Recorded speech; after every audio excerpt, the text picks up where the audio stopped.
Report number 118-142, offered by Mr. Davidson of Ohio.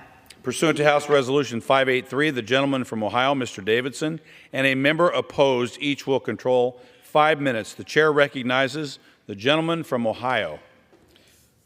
Thank you, Mr. Speaker. This amendment requires the Secretary of Defense to submit to Congress a report on Allied contributions to defense spending.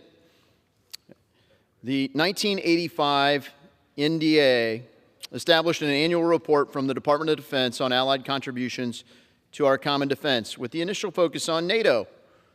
Of course, the Cold War was going on then, but that continued until 2004. DoD stopped producing this report as the Pentagon's priorities shifted to the global war on terror. Nevertheless, the report is an important one. NATO allies have an obligation to provide their own defense. We don't want there to be some misunderstanding that NATO membership has somehow bought war insurance and that America will either fight or fund your war. We will help you fight and win a war under Article 5, and only then if Congress authorizes combat. We might authorize spending, we might authorize combat, but Congress is the body that declares our wars. We can do that better when we know whether our allies are promoting their own defense. If they're shortchanging their own defense, we might feel differently about the vulnerability. Weakness invites aggression, and unfortunately, many of our allies have invited that aggression. As Donald Trump cautioned Germany as an example, you shouldn't be doing business with Russia. And look how it turned out. Now, this isn't simply the fault of Germany underfunding their defense or becoming totally dependent upon Russia. Russia took advantage of it, but Germany was naive enough to fall victim to it. It hasn't hurt Germany as directly as it's hurt Ukraine, but it all works together. Ukraine's not a NATO ally, but they're an ally. They're clearly paying a high cost for their own defense. Could we have worked differently and prevented this combat? Let us look at other areas around the world, and as we look at our allies, whether it's Israel as an ally, Taiwan as an ally, or our NATO allies, others around the world, I think it's important that this report gets produced and we understand it. And I think it's also important that, if appropriate, we share it in public so that our adversaries know that we have a very strong collective defense and a strong commitment. But if we don't hold people accountable for it, we will inherently be weak because their intelligence services will know.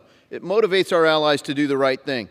Since 2006, the majority of our NATO allies have consistently failed to meet their 2% GDP defense commitment. Even as a war is taking place in their own backyard, the United States remains the largest contributor to the war in Ukraine. The U.S. should not continue to subsidize the defense of NATO member countries who choose not to invest in themselves. Good data makes for good legislation, and this report would supply Congress with valuable information that's needed to make sound policy decisions that put America first. I reserve. Reserves. For what purpose does the gentleman from Washington seek recognition? To claim the time in opposition. The gentleman's recognized. Thank you. I yield myself such time as I may consume. I think it's important to point out in this amendment that our allies have very much stepped up in the war in Ukraine. And this was about a week ago now. The stats may be a little bit different, but the United States actually ranks 13th in terms of percentage of GDP that we have committed to help Ukraine. That means of our 53 partners, 12 others have been doing more than we have. My biggest concern about this amendment is twofold. One, it undermines that level of support and seems to imply that our allies are not doing that. And second, it, along with several other amendments here, can be interpreted as being anti-NATO. I am worried more about the other amendments than I am worried about this one.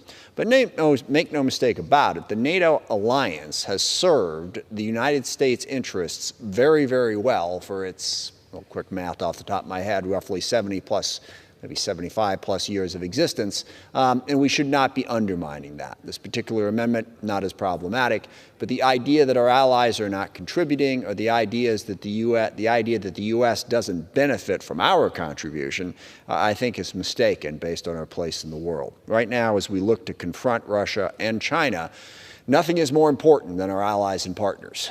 We need to work with them to build the coalition that is going to be able to stand up for a rules-based international order and for the peaceful resolution of our differences. I do not wish to undermine those alliances, and I hope we do remember the contributions of our allies. And that's basically all I have to say about this. I don't think we have any speakers, so I will yield back my time. Gentleman yields back. Gentleman from Ohio. Mr. Speaker, the gentleman didn't raise an objection to understanding how much they're contributing. He implies he already knows. The world doesn't know, and I certainly don't get access to all that information. I do know they are paying for their own defense, and some of them quite a lot. I do know that they've helped in the war in Ukraine, and they've certainly taken on a heavy burden with refugees. But all that is different in different places around the world.